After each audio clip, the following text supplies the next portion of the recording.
The Bird of Time by Sarojini Naidu. Structure, Summary, Analysis.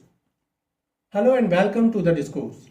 Sarojini Naidu, born on February 13, 1879 in Hyderabad, India, was a pivotal figure in both Indian literature and politics. Known as the Nightingale of India, a title bestowed by Mahatma Gandhi, she skillfully blended her artistic voice with her role as a freedom fighter. She was a prodigious student, entering the University of Madras at just 12 years old and later studying in London and Cambridge, where she was exposed to the suffragist movement.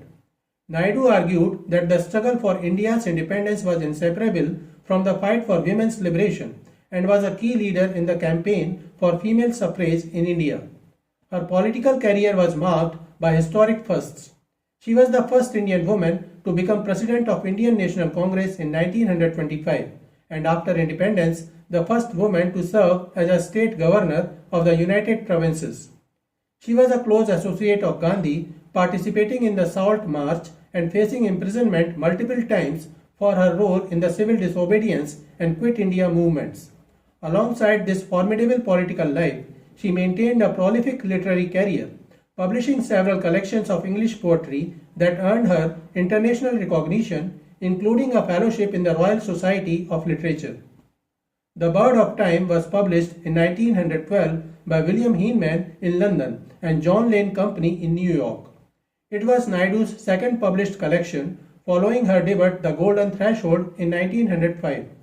The full title of the work is The Bird of Time, Songs of Life, Death and Spring, indicating its thematic concerns with the major cycles of existence. The collection was notable for its introduction by the influential English critic Edmund Gosse, who observed that her mature work springs from the very soil of India, marking a shift from her earlier, more imitative poetry to a voice deeply rooted in her national consciousness. The book is dedicated to her parents and contains 47 poems organized into 4 thematic sections: Songs of Love and Death, Songs of the Springtime, Indian Folk Songs, and Songs of Life. Among its most famous poems is In the Bazaars of Hyderabad, which remains widely anthologized. The title poem, The Bird of Time, serves as a lyrical centerpiece, exploring universal philosophical questions. The poem's meditation on time's changing measures can be read as an allegory for a nation in transition, moving from the poignant sorrow of subjugation toward the hope of a newborn spring of freedom. Its philosophical questions are not merely personal but national, asking what song a civilization should sing through epochs of change. The poem does not adhere to a strict traditional poetic form like a sonnet or villanelle, but instead uses a repeated conversational invocation, O Bird of Time, to structure its philosophical inquiry. This gives the poem the quality of a direct address, creating an intimate tone.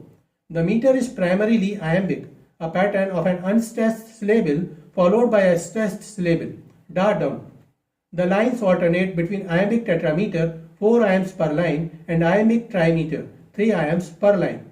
This alternating pattern of 4-beat and 3-beat lines is characteristic of a ballad meter, a form often used in traditional songs and folk poetry, which enhances the poem's lyrical singable quality. The rhyme scheme is regular and couplet based. In each stanza, the rhyme pattern is AA, BB, CC, DD, D. The overall rhythm created by this combination of iambic meter and strong rhyme is lilting and contemplative. Summary of the Bird of Time. Stanza 1, lines 1 to 9. O bird of time, on your fruitful bough, what are the songs you sing? Songs of the glory and gladness of life, of poignant sorrow and passionate strife, and the lilting joy of the spring, of hope that soars for the years unborn, and faith that dreams of a tarrying morn, the fragrant peace of the twilight's breath, and the mystique silence that men call death. In this opening stanza, the speaker employs apostrophe by directly addressing the bird of time, a symbolic figure representing the eternal and ever-moving force of time, which perches on the fruitful bough of life, a bough being a large main branch of a tree, here symbolizing a state of abundant and sustaining potential. Through personification, time is given the active, creative role of a singer. The speaker asks what songs the bird sings and receives a profound answer that uses cataloging or a poetic list to encompass the entire range of human existence. The songs include the uplifting experiences of glory and gladness, as well as deep pains of sorrow and strife, a juxtaposition known as antithesis, which highlights the necessary coexistence of opposites. The bird's music also captures the lightness of spring's joy, the forward-looking nature of hope and faith, the calm tranquility of twilight, and finally the profound mystique silence, meaning a spiritual or mysterious quiet that men call death. In essence, the songs are a complete record of all that life contains, framed not as a linear march but as an endless cycle where every phase holds meaning. The stanza is built on a central metaphor where time is not a destructive force but a creative singer, suggesting all experiences are part of a continuous whole. The fruitful bough symbolizes this foundation of life that yields endless experience. The list of songs powerfully pairs opposites, such as glory next to sorrow and joyful spring next to strife.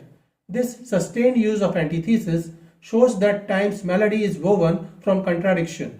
It sings of the necessary combination of happiness and despair, reflecting a philosophical view that a complete life must accept all emotions as interconnected. The progression of the songs is structurally significant, moving from active states, gladness, strife, to passive, inevitable ones, the peace of the twilight's breath and the mystique silence of death.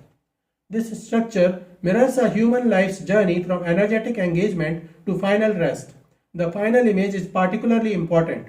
By calling death a mystique silence, the poem uses reframing to present it not as a harsh end but as another type of experience within time's song, a quiet, unknowable conclusion. This imagery ties the stanza's message together. The bird of time sings an endless cycle where death is merely one note in a larger, ongoing melody of existence, transforming our understanding of life's journey from a story with frightening finish to a harmonious and integrated whole. Stanza 2, lines 10 to 18. O bird of time, say, where did you learn the changing measures you sing? In blowing forests and breaking tides, in the happy laughter of new-made brides, and the nest of the newborn spring, in the dawn that thrills to a mother's prayer, and the night that shelters a heart's despair, in the sigh of pity, the sob of hate, and the pride of a soul that has conquered fate. In the second stanza, the speaker continues the apostrophe by asking the bird of time where it learned its ever-changing songs. The bird's answer, provided through another poetic cataloging, reveals that its music originates from the entire spectrum of existence found in both nature and human life. The sources range from vast natural forces like blowing forests and breaking tides to intimate human moments of joy such as the happy laughter of new-made brides. It learns from the cycles of renewal like the nest of the newborn spring and from deep emotional contrasts from a mother's hopeful prayer at dawn to the despair a night might shelter.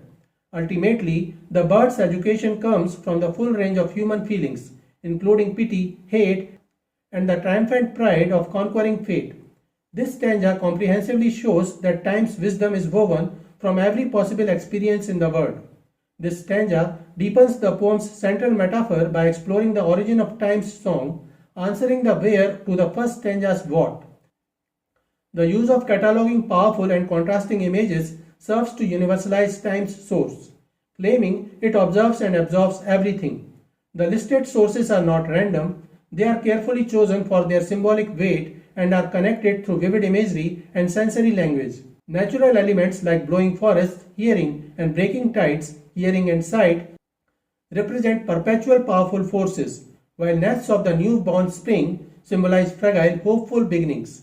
This movement from grand forces to delicate details shows that time learns from all scales of existence.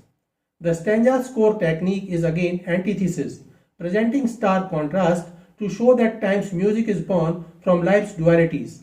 This is most clear in the juxtaposition of the dawn that thrills to a mother's prayer with the night that shelters a heart's despair. Here, dawn symbolizes hope and new beginnings, while night represents sorrow and concealment. This contrast emphasizes that time is a witness to both our highest hopes and our deepest sorrows. Finally, the progression from external scenes to internal emotions, the sigh of pity, the sob of hate, culminates in the abstract triumph of the pride of a soul that has conquered fate. This shows time's ultimate lesson comes from the human spirit's capacity for resilience, framing fate not as a fixed path but as something that can be overcome, with time itself recording that victory. In conclusion, Sarojini Naidu's The Bird of Time presents a unifying metaphor, where time is an observant singer whose melody encompasses all contradictions of existence. Through apostrophe and vivid imagery, the poem asserts that life's profound wisdom, from nature's forces to human joy and despair, is sourced from these very contrasts. The consistent use of antithesis teaches that a complete understanding of life requires accepting both light and dark as essential.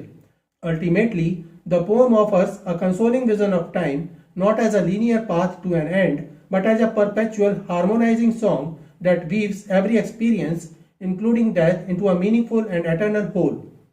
So this is it for today. We will continue to discuss the history of Indian English literature. Please stay connected with the discourse. Thanks and regards.